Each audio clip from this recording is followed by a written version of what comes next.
In our last video, we completed this project where we had this ball bouncing up and down on our stage, and we created these buttons to control that playback. But there is a limitation to what we've done here.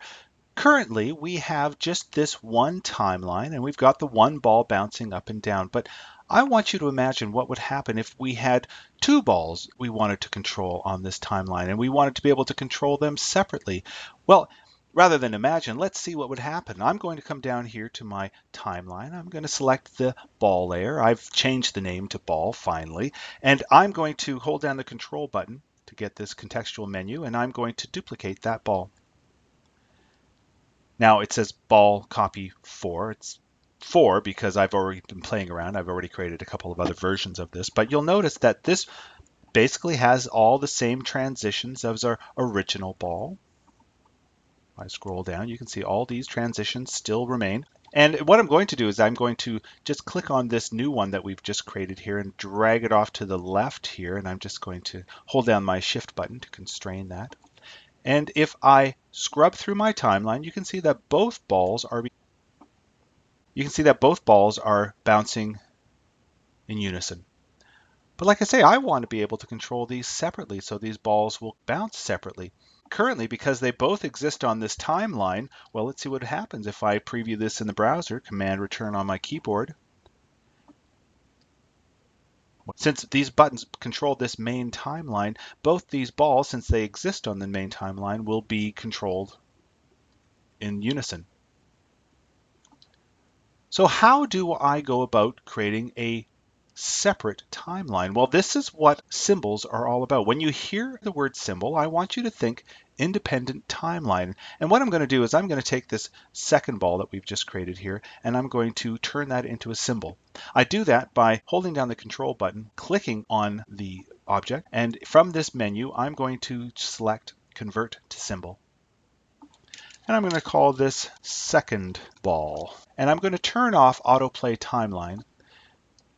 And now let's preview this in the browser again. I'm going to hit Command Return on my keyboard.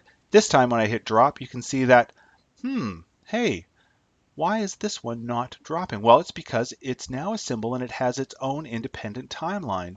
What I'm going to do is I'm going to double click this ball and we'll explore its timeline.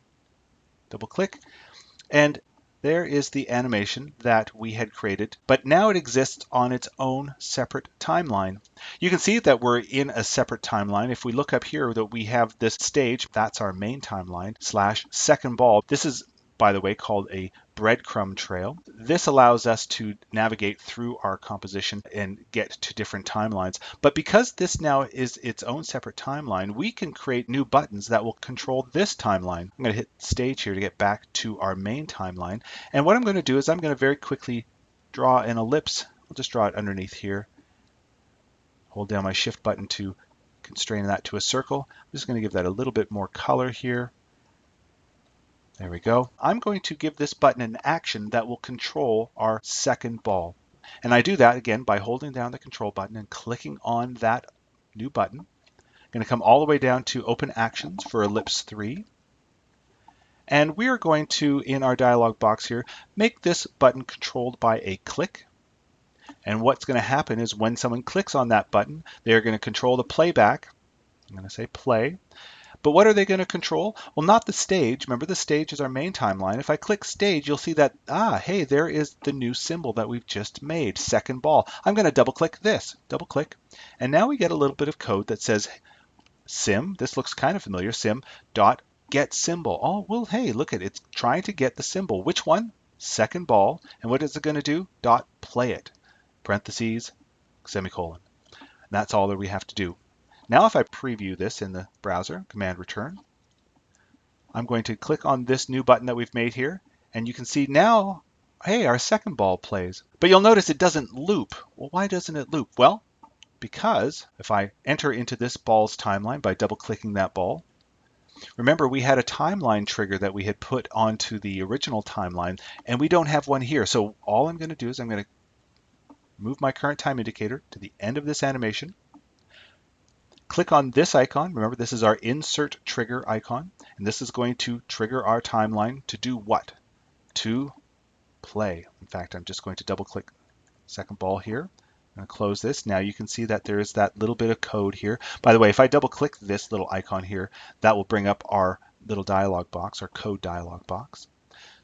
I'm going to, again, come back to our main stage. I'm going to open up our project in a browser, Command Return on my keyboard. Now when I click on this button, the second ball drops and it keeps on looping.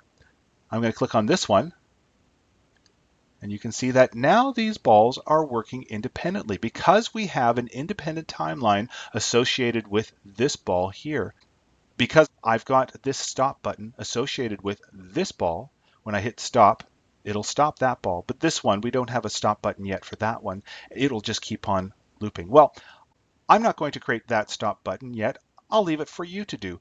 But you can see here that we can actually start getting very complex with our projects by utilizing symbols and independent timelines.